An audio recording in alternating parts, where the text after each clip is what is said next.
Okay, so this is called the posterior iliofemoral ligament for the hips. Okay, it's a ligament that connects the ilium with the femur head. So I muscle test, hold nice and strong, and I check that area if there's weakness or strength. Okay, so for you, just a moment ago, it was a weakness as I come in through here. Okay, so my check to see if you need that as opposed to a lateral femur head or a different adjustment is I have you grab my wrist right here. Okay, and if it goes strong, that's a sign that you need that correction.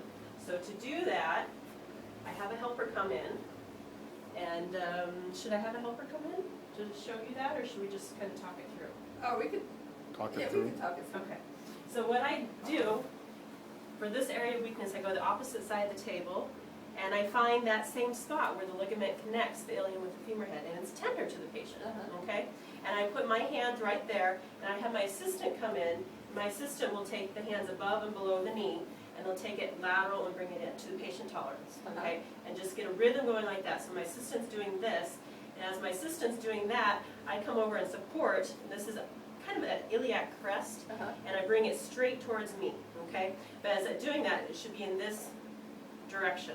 So the leg goes out, I bring it in, and we get that working. And a lot of times you hear a popping sensation, or I'll feel it move. I can Like feel, Sherry yeah, felt it? yeah, just like that. And I do that until I feel it change or it's moved, and then I come back and I recheck. So Okay. hold nice and strong, hold, and go to that same area, test under strength.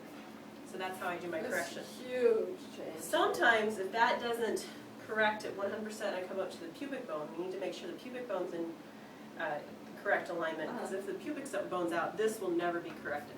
So you always have to do the pubic bone first, and then come up to the lateral side of the hip. Sometimes the femur head can also throw it off, and that would be, for again, muscle strength test, holding this out nice and strong, toe straight up, hold, okay? If And there's before I strength there. couldn't hold it out at Right. all. So if that was weak, that told me you would still have a lateral femur head out, but you don't. Uh-huh. It was coming from the ligament. And I also checked for the anterior femur head, that's a strength too.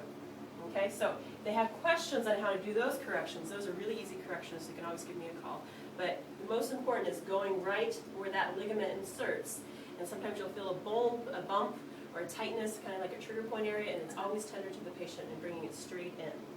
It's miraculous. Yes. Thank you so much.